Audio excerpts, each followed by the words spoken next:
प्यारे दोस्तों, बीबीएयू का मेरिट लिस्ट जारी हो चुका है और बाबा साहब भीमराव अम्बेडकर के ऑफिशियल वेबसाइट पे जब आप जाओगे तो आपको कुछ ऐसा इंटरफेस देखने को मिलेगा। सबसे पहले आपको होम पेज पे जाना है और होम पेज में आपको सबसे पहले ऐसा इंटरफेस दिखेगा। तो आपको नीचे आना है लेटेस्ट न्यूज पे। याद रखिएगा, इवेंट्स और बाकी चीजें से आपका अभी कोई लेना देना नहीं है। ये उन बच्चों के लिए जैसे पीजी वाले बच्चे हैं उनको लिए है, अलग अलग ग्रुप का दिया हुआ है। हिंदी पखवाड़ा, पीजीडीटी प्रोग्राम्स के लिए, स्पॉट काउंसलिंग, जो पीजी वाले बच्चे हैं उनके लिए ये सब कुछ यहाँ पे अपडेट किया गया है। आपको करना कुछ नहीं है, इस पे क्लिक करना है, आपका अलग एक इंटरफेस खुल जाएगा जिसमें आपको ये पूरा दिख जाएगा। बहुत सारी चीजें यहाँ पे है। देखो आप admission in UG programme 2024-25 notification है आपका। अगर हम बता दें, नोटिफिकेशन जो है ये शेड्यूल है, इंफॉर्मेशन बुलेटिन है। आपको पहला चीज जो ध्यान रखना चाहिए था फॉर्म भरने समय, वो है आपको इंफॉर्मेशन बुलेटिन, मतलब किस सब्जेक्ट में क्या डिमांड किया जा रहा है उसी को देख करके आपने फॉर्म भरा होगा। आपको सारी चीजों की जानकारी मिल जाएगी। अभी कौन कौन सी यूनिवर्सिटी में बचा हुआ है, स्पॉट काउंसलिंग होगा कि नहीं होगा, ये सब कुछ। देखो सभी यूनिवर्सिटी में सीट अगर बचेंगी तो स्पॉट काउंसलिंग चलेगा, क्योंकि एनटीए का ये रूल है। लेकिन कुछ बच्चे पटना लॉ कॉलेज के लिए पूछ रहे थे, तो पटना लॉ कॉलेज में ऐसा नहीं होता है, वो सीयूईटी के अंदर में नहीं आ रहा है ना, उसका अपना एग्जाम होता है। तो ये याद रखिएगा, आपको बाबा साहब भीमराव अम्बेडकर विश्वविद्यालय subject schedule for online counselling for admission UG and diploma programme, इसमें पूरी शेड्यूलिंग दी हुई है। और इसका पूरा शेड्यूल तो ध्यान में रखिएगा ही रखिएगा। आपको कौन कौन सा डॉक्यूमेंट चाहिए, किस तरीके से काउंसलिंग करवाना है, कब से काउंसलिंग होगा, ये सब आपको हम अभी बताने वाले हैं। आप ये डेट शीट को जरा ध्यान से देखिएगा। डेट शीट में सब कुछ आपको क्लियर दिखने लगेगा, ठीक है। ये डेट शीट में आपको वो सारी चीजें क्लियरली दिख जाएंगी जो आप देखना चाहते हो, ठीक है। इसमें आप फेज 1 और फेज 2 में आपको प्रॉब्लम हुई है। फेज 1 में 11 तारीख से ये स्टार्ट हो रहा है, जिसमें आप देखोगे तो पहला फेज तो डिक्लेरेशन ऑफ मेरिट लिस्ट हो गया है। मेरिट लिस्ट डिक्लेयर होने के बाद प्रोविजनल डॉक्यूमेंट वेरिफिकेशन होगा थ्रू डिपार्टमेंटल एडमिशन कमेटी। मान लो आपका एडमिशन होना है बायोलॉजी डिपार्टमेंट में, आपका एडमिशन होना है फिजिक्स डिपार्टमेंट में, ठीक है। तो फिजिक्स डिपार्टमेंट में भाई एडमिशन होगा तो उनके डिपार्टमेंट की जो कमेटी होगी एडमिशन की, वो आपके डॉक्यूमेंट्स देखेगी। डॉक्यूमेंट्स में सबसे ज्यादा जरूरी है आपका कास्ट सर्टिफिकेट, अगर है तो वो सेंट्रल लेवल का होना चाहिए, स्टेट लेवल का नहीं होना चाहिए, ठीक है। दूसरा जो जरूरी चीज है, आपके कॉलेज लिविंग सर्टिफिकेट, आपके स्कूल की सर्टिफिकेट लाइक मार्कशीट, आपका जो भी लास्ट पढ़ा हुआ है उसमें सब में पास होना चाहिए। जो परसेंटेज डिमांड किया गया था ये सब होना चाहिए। समझ में आ रहा है? अगर नहीं आ रहा है तो लिख लो, वीडियो बैक करके देखो और फिर से लिख लो, क्योंकि आपके काम की चीज है। सारे जितने भी आपके पास सर्टिफिकेट होने चाहिए वो सब अपडेटेड होने चाहिए। कोई भी सोचो पुराना लेकर के चल दे, 20 साल पहले बनवाया हुआ, 10 साल पहले बनवाया हुआ, ये सब नहीं चलेगा। एक एग्जांपल दे रहा है, बहुत सारे बच्चों का इसलिए रिजेक्ट हो जाता है। आपका अगर एडमिशन रिजेक्ट होगा तो पहले यही रिजेक्ट होगा। वो क्या करेंगे, वेरिफिकेशन के बाद आपका एडमिशन आपके पोर्टल पे दिखाने लगेगा कि रिजेक्ट हो गया, ठीक है। जब आपका वो देख लेंगे, दिन भर में 24 घंटे में वो चेक करते हैं, 24 घंटे में उनको दिख जाएगा कि भैया ये लड़का जेन्युइन है, तो 14 तारीख तक आपसे ये सारा काम करके आपको इन्फॉर्म कर दिया जाएगा, आपके लिए चालान जनरेट कर दिया जाएगा। चालान क्या होता है, मतलब आपसे मान लो आपका फी है 5432 रुपया, तो 5432 रुपये का चालान जनरेट होगा। उस चालान पे आप पेमेंट करोगे, या तो बैंक से करवाना होगा या आप जैसे भी करवाओ। एक चीज यहाँ ध्यान रखना है, जितने भी बच्चों का मेरिट लिस्ट में नाम आया है वो हम दिखाएंगे। मेरिट लिस्ट का अलग सिस्टम है, वो अभी हम आपको दिखाएंगे। उतने सभी बच्चों का एडमिशन नहीं होगा, उसमें से जो टॉप के लेवल के बच्चे हैं, यानी आप समझ लो ऐसा कि अगर जनरल कैटेगरी में सबसे ऊपर नंबर से सबका नंबर दिया गया है, लेकिन ऊपर वाले बच्चे जो हैं उनका मेरिट लिस्ट और जो चालान जनरेशन है वो पहले हो जाएगा, तो वहां भी फिर दिक्कत होती है। कम नंबर वालों को उनका एडमिशन नहीं होता है। तो एक चीज का ध्यान रखना है, स्पॉट काउंसलिंग तक आपको वेट करना है। प्लस और भी जो लोकल यूनिवर्सिटीज हैं जो सीयूईटी के अंदर में है, जैसे बहुत सारी यूनिवर्सिटी एक एक करके हम अपडेट दे रहे हैं। आपको कौन सी यूनिवर्सिटी के बारे में चाहिए जानकारी, वो हमें बताइएगा।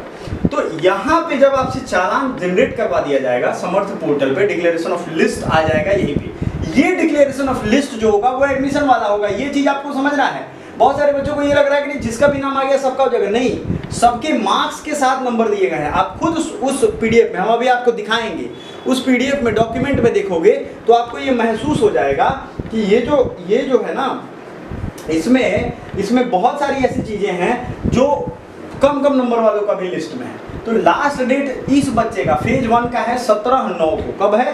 17/9 को लास्ट डेट है। इस चीज़ को आप समझ लो। तो 17/9 तक आपको जनरेट करके पैसा जमा कर देना है।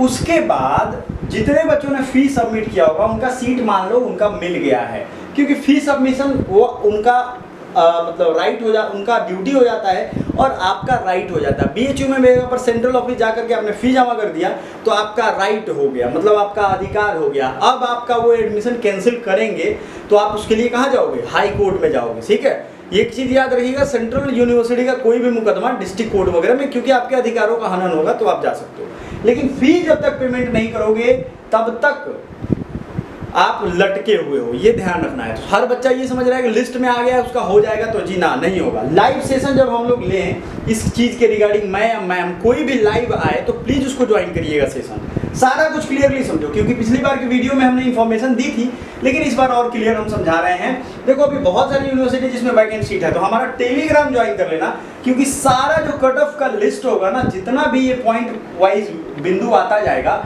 वो सब हम आपको उसमें बता देंगे। तो ये हो जाएगा। फेज 2 शुरू होगा 19 तारीख से, ठीक एक दिन के बाद। फिर से वैकेंट सीट जब आएगा यूनिवर्सिटी वेबसाइट पे हम आपको बता देंगे। उसके बाद क्या करेंगे हम लोग? 19 तारीख को preparation and declaration of merit list under the respective category of the university list फिर से आएगा। ये दूसरा मेरिट लिस्ट आएगा फेज 2 के लिए। अब एक बच्चा पूछ रहा था कि सर एडमिशन में क्या स्पॉट राउंड होगा, आखिरी राउंड होगा, इतने नंबर है मेरे, इतने कम है, तो वो जब लाइव रहेंगे तो आप पूछ लेना। इसमें फिर से आपका एडमिशन कमेटी पहले डॉक्यूमेंट देखेगी। डॉक्यूमेंट में सारा डॉक्यूमेंट अपडेट होना चाहिए। आपसे डिमांड की गई थी कि 11/3 या जो अपडेटेड 2024 का सेंट्रल गवर्नमेंट का सर्टिफिकेट हो वो बना के लाना था। स्टेट गवर्नमेंट वाले जो होंगे उनका मुश्किल हो जाएगा। दूसरा इंपॉर्टेंट बात जो है वो ये कि बीबीएयू में कुछ कोर्सेज ऐसे हैं जो इंटीग्रेटेड कोर्सेज हैं, तो आपको सारा डॉक्यूमेंट आप लोग रेडी करके, school leaving certificate, marksheet, school की सर्टिफिकेट 2 साल बाद आती है, तो जिनके पास होगा तो ठीक है, नहीं होगा तो 1-2 साल के बाद आएगा तो वहाँ जमा कर देना फोटोकॉपी। लेकिन अभी आपको एडमिशन के लिए ये सब चीज़ चाहिए। लिविंग सर्टिफिकेट, टीसी जिसको कहते हैं, स्कूल लिविंग सर्टिफिकेट, एक ही बात है। उनका जब ये डॉक्यूमेंट वेरीफाई होगा 22 तारीख तक। फिर जनरेशन ऑफ चालान for fee submission by DSE after document verification on Samarth portal, फिर से जो है चालान जनरेट होगा 23 तारीख को। फिर मैं बता रहा हूँ, यहाँ ध्यान से समझिए, जिनका चालान जनरेशन होगा उनका भी डिक्लेरेशन ऑफ लिस्ट आएगा यूनिवर्सिटी वेबसाइट पे। ये आपको क्लियरली समझना है। उसमें भी मैंने बताया था, अभी भी बता रहा हूँ कि जिनका चालान जनरेशन होगा मतलब उनको सेलेक्ट कर लिया गया है, वो कट ऑफ में आ गए हैं, वो सिलेक्शन प्रोसेस में है और उनका लिस्ट जारी किया जाएगा और उनको मोहलत दी जाएगी 24 तारीख तक फी जमा करने का। फिर फी जमा करोगे आप, फिर वैकेंट सीट आएगी 25 तारीख को यूनिवर्सिटी में। हो सकता है 2 राउंड में सीट फुल हो जाए। एडमिशन कमेटी के लोगों का नंबर है ये नंबर जरूर आप ध्यान रखना, नोट कर लो, किसी तरीके की कोई बात हो तो इनसे पूछ लो। अब आ जाते हैं आपके लिए कुछ और महत्वपूर्ण बिंदु है जिसको समझना जरूरी है। बहुत सारे बच्चे ऐसे होंगे जिन्होंने ये नोटिफिकेशन देखा होगा, पूरा ये इन्फॉर्मेशन बुलेटिन देखा होगा, नहीं देखा है तो आप जा करके देख लो। फी स्ट्रक्चर की जहाँ तक बात है वो हमने आपको दिखाया था। इसमें 400 और 200 फी लग रहा था। फी का डेट कब का बीत चुका है। बहुत बच्चे ऐसे हैं जो मिस कर दिए, उन्होंने कमेंट भी किया था कि सर फिर से ओपन नहीं होगा। एक तो मुझे हंसी आ रही थी कि पीजी वाला स्टूडेंट था, वो हमको मैसेज कर रहा है कि सर कब अप्लाई होगा, हम तो मिस हो गया। हम कहा अब अगले साल होगा, इस साल कहाँ होगा। ऐश करो आराम से। अब आपको दिखाते हैं वो चीज़, ध्यान से देखो। मेरिट लिस्ट में आप लोग घबराए हुए हो कि सर मेरा होगा कि नहीं, मेरा होगा कि नहीं। यहाँ ध्यान से देखोगे बहुत सारे कोर्सेज हैं। पिछली बार हमने ऊपर से ही आपको दिखा दिया था। इस बार आपको जैसे ये BTech in electronic and computer है ना, इसको दिखा रहा है। इसको ज़रा ध्यान से देखिएगा, ये आपको यहाँ बीटेक वाला ये खुल जाएगा। समझ में आया? इस पर जैसे ही क्लिक होगा, इस पर ज़रा देखो, आपका डाउट दूर हो जाएगा। मान लो ये बीटेक वाले बच्चों के लिए, हमें लोग बीटेक वाले बच्चों के लिए या जो कोर ग्रुप साइंस वाले हैं, टेक्नोलॉजी वाले हैं, उनके लिए अलग से वीडियो मैम लेकर के आएंगी। और जो आर्ट्स और ह्यूमैनिटीज है उसको मैं रेगुलर फॉलो करूंगा, ठीक है। तो डेली आप लोगों की वीडियो 2-3 आएगी यार, 2-3 मतलब आधे घंटे भी देखोगे तो चीज़ें क्लियरली समझ में आ जाएगी। क्योंकि हजारों बच्चों का स्टूडेंट हम करवाते हैं हर साल। हमारा ये चैनल CUET पॉइंट उस समय से चल रहा है जब ये जितने चैनल वाले हैं ना, मैं जॉब करता था हेल्थ डिपार्टमेंट में, और उसके बाद अब रिसर्च में चूँकि आना है तो जॉब छोड़ के अभी मैं यहाँ पे हूँ, तो फिर से मैं एक्टिव मोड में हूँ, आपको सारी जानकारी दूंगा। और जो जो चीज़ें मैंने CUET में शुरू की थी वो बाकी लोगों ने फॉलो कर लिया और बहुत आगे निकल गए। तो अब वक्त आगे बढ़ चुका है, मैं भी हूँ इस इंफॉर्मेशन वाली दुनिया में, और जो भी जानकारी होगी मैं आपसे शेयर करूँगा। So department of electronics and communication engineering main campus, programme name आपका लिखा हुआ है category unreserved SC ST EWS PWD। अब यहाँ कहोगे सर OBC गायब है, बहुत बच्चे का दिमाग में आएगा OBC गायब है। भैया गायब नहीं है, वो दूसरे लिस्ट में आएगा, फिर भी देख लेते हैं। अब यहाँ आपको देख ले ध्यान रखना है, मेरिट जो डिक्लेयर किया गया ना सभी कैंडिडेट का है जिन्होंने कंप्लीट द रजिस्ट्रेशन प्रोसेस किया है, मतलब रजिस्ट्रेशन में नाम दिया है। मेरिट लिस्ट जो प्रिपेयर किया गया है वो समर्थ के डेटा से लिया गया है, समर्थ पोर्टल पे। Counselling will be held in different slots, आप ये नहीं कह सकते हो कि एक ही स्लॉट में हो जाएगा, डिफरेंट स्लॉट्स में होगा, और वेबसाइट उसका यही है जो हमने दबाया था। Candidate are advised to strictly follow the admission process, please carefully read the admission policy, there shall be no counselling in physical mode in phase 1 and phase 2, formality will be completed online. सारा कुछ online पहले होगा, फिर चालान generation होगा जो आप जो availability of seat के आधार पे फिर चालान का पैसा जमा करवाया जाएगा, वैकेंट सीट जारी की जाएगी। आप अपना स्टेटस जैसे अपने गर्लफ्रेंड या बॉयफ्रेंड को फोन करते होगे दिन भर में 4 बार, वैसे ही आपको लॉगिन करके चेक करते रहना है हमेशा। ये ध्यान रखना, नहीं चेक करोगे कोई उसकी जिम्मेदारी नहीं लेगी। मैं तो सभी बच्चों का थोड़ी ना देख सकता हूँ, मैं इन्फॉर्मेशन दे सकता हूँ। क्लैरिफिकेशन को चाहिए तो आप यहाँ देख सकते हो। अब जो बच्चों का रिजल्ट आया आप नंबर देखते जाओ यहाँ पे। ये OBC का तो पहले ही दे दिया, अच्छा OBC EWS जनरल, हालांकि यहाँ इसने OBC छोड़ दिया है, तो मुझे लगा कि OBC का होगा ही नहीं। तो ऐसा होता है कभी कभी किसी किसी में, जैसे इलाहाबाद में OBC का नहीं देता था, EWS का नहीं देता था कभी कभी, ठीक है। शेड्यूल कास्ट में ये हो गया, अलग अलग कैटेगरी का इन लोगों ने लिख दिया है, नंबर भी लिख दिया है, यहाँ पे देख लो। शेड्यूल ट्राइब 146 नंबर है ना, तो 146 नंबर, EWS में 212 नंबर, 315 नंबर, तो ये सब उन्होंने सर्टिफिकेट नंबर के साथ। इससे ये पता चल जाता है कि आपने फॉर्म अप्लाई किया था तो आपका फॉर्म नंबर यहाँ पे है। बहुत बच्चों को ये लगता है कि फॉर्म अप्लाई किया, अरे बाप रे मेरा